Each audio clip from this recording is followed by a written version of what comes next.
Outer Orange. Ladies and gentlemen, we got a ban list. Let's go ahead and talk about it. This is going to be effective for April 1st for Japan. Chances are we'll probably get something similar to this, maybe not exact, but we can, well, obviously there's some little minor stuff that I want to kind of go over. But first, let's go ahead started. Premium had no changes, V had no changes. I think this kind of sucks. I hope that the English side will see something a little bit different, but I doubt it. I think Premium, people just don't know what's going on in there right now, to be honest. We just had Shiranui drop with the crest for Premium, and that is actually a little bit of a meta changer. It actually makes Shiranui insanely strong. And actually, I think it's so strong that it probably needs to get nerfed in some way, shape, or form. But the crest just needs to be removed completely from Premium, especially for Shiranui. I think that deck just should not have access to that card, and I could say the same for some of the other decks if they ever unrestrict something, especially for decks like Steam Maidens or Jet or any of those types of decks. Because I will say playing P and V just doesn't feel as good as playing D right now, only because of the fact that there's just nothing changing. The promos that are coming out just not enough. I think V should have gotten at least something in terms of Gurgit, and the fact that we didn't see anything was a little interesting, especially since in the worlds that we just had, V had a really big representation of golds, and like a huge representation. If you actually look at the stats, like how many people brought golds, it was literally, I think, about a third of the room was playing golds. So that's saying a lot about how impactful the deck is. Definitely should have been probably touched, but it is what it is. In Japan, it's a little different, so English side might see something else. We'll have to see. But long story short, let's go over the D stuff. So the Grade 3 Shiranui and the Overtrigger, the specifically Dragon Empire one, did get restricted because it was just too potent in terms of attacks. I'm not gonna lie, I thought this was a little weird. There is a second page in regards to like ride lines when it comes to Stridex, we'll talk about here in a sec. But just this alone, I think was a little odd. I'm not really a big fan of this. I feel like this wasn't the main issue of the deck, but it does increase the RNG of the deck. It's like if you hit the Overtrigger, you basically win the game. And I will say from just being at Houston this past weekend, I did watch this happen to one of our Shiranui player, and on both ends, both with and against. I never faced Shiranui, but my two other teammates did, and this did happen to them. It was one of those situations where if the OT wasn't checked, they had game, but if it was, then they lost, type of thing. And it definitely came down to specifically this OT because it's too many attacks. So I kind of get that. It is something that does happen, but I will say I think this deck needs a little bit more or something different. Like I think the Shidoji stuff should just not be in this deck at all. We'll get into that later. Next, we have the Luard restriction. The Luard and the dog got restricted. And that makes sense. This is again a Japanese restriction. We don't have this card yet. The dog's pretty impactful in terms of like the deck just farming a bunch of hand, and actually Luard just in general farms a bunch of hand. So I think the restriction with the dog will actually just make the deck basically be what it currently is on the English side. The deck is already good in my opinion. Is it the best deck? No, but it's good enough to where it can just live for turn after turn after turn, and then obviously it wins late game just because of the crest itself, and then it just has the guard restrict that they can do over and over again. And people just sometimes forget you don't need to you strike for free. Then strike for free is really strong. You can literally get your whole hand destroyed, strike for free, get the 2 cards you need, and just instantly go into Unga Bunga guard restrict. I think that makes the deck actually insanely powerful, and it's just something that I even slept on myself. I was like, oh, this doesn't feel that good. And then once I started playing good players, I was like, oh, this is kind of insane. Like I whittled my when I was testing with my teammates, I whittled his hand down to literally 0 cards. And then all he did was draw for turn, stride into the Luard anyway because it's free stride cost, and then still won the game off of that because he was still able to get the guard restrict to go off by just barely, but it was just enough, you know. Just stuff like that. It's just kind of like, you know, the deck has a win con, and the win con is strong. You can do it multiple times. So we do have the unrestriction happening with the Valspawn and the Grade 1.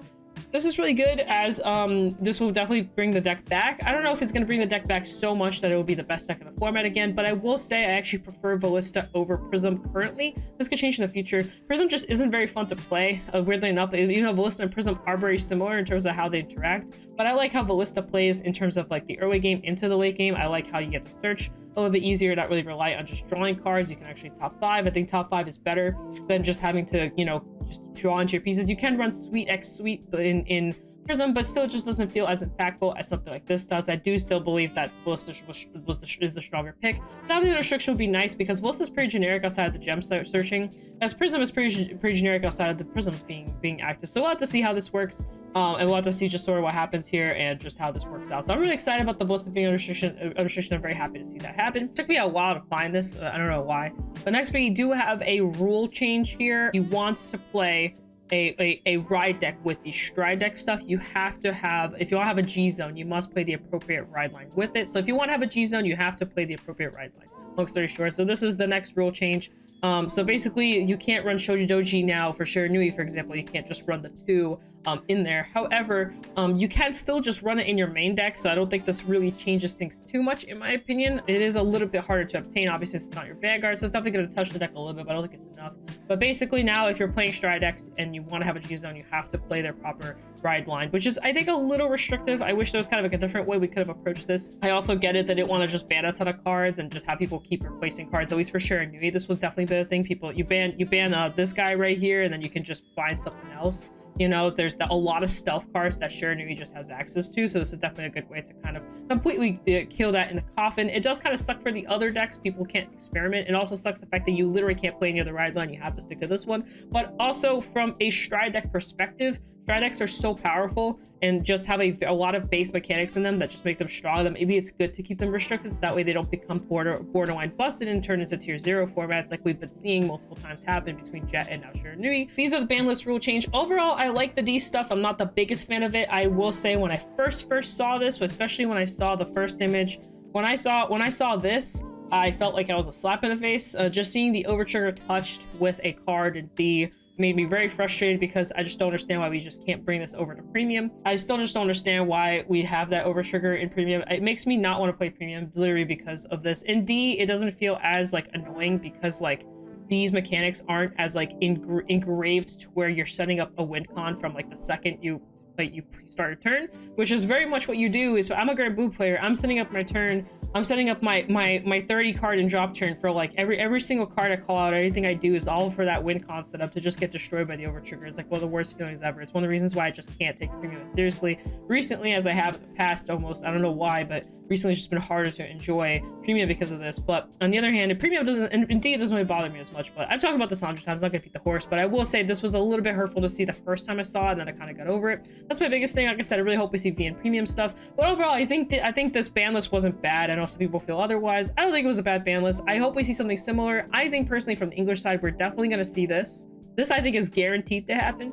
Like I think we're 100% going to get this exact ruling. For this end, I'm actually not sure. I don't think the Lure restriction is going to happen, at least because we just don't have the card yet. Ballista will be unrestricted, and I'm not too sure about Shiranui. I do think the deck's insane. I do think this hit needs to happen, but I don't know if for them it might be too soon or not since the deck just dropped. I personally think it definitely needs to happen as soon as possible, including with the rule change as soon as possible, because this deck is actually just making it impossible to play D, because the format is just warped into you play Shiranui, you play Prism, and then you pick your third option as like, I don't know, Bastion or something else that you, but most people are playing into the fact that they know they're going to face Shiranui, so most people are just building into Shiranui, and that's basically it. And if you have like a normal deck, you're basically just out of the game, you can't play. We also have less decks to pick from, which makes it more interesting because people have other choices to pick, but it doesn't change the fact that Shiranui is just insane. So we'll have to see. And yeah, I really hope we see some V and premium stuff over on the English side. Like really prayer and hope. There's been some people talking about it, and I definitely agree with their opinions. Morgan brought up the fact that it's gonna be a very stale year for us if nothing changes in premium V. I completely agree. The only difference is the promos that are coming out, which will impact V a little bit. I don't think premium will be as impacted. It will be, but it won't be like an insane huge change. But V will get impacted, and they're really slow they come out like twice a month, so we're basically getting like a small, and I mean like a microscopic switch, like literally like every month. Like it's microscopic, and I really hope to see something more than just this. So we'll have to see what that goes. But anyway, that's it for this video. Hope you guys enjoyed my ban list discussion. Alright guys, 50 cards at shop coders. If you need anything, triple booster drops literally like a day or two. So if you need your cards, shop it with me and save yourself some money. You're doing me a favor, doing a homie a favor, and you're just, you know, you're basically supporting the channel, supporting 50 cards too by just them existing and be able to sell cards. So with that guys, peace out. That's Vidano. See you guys in a future video. Bye.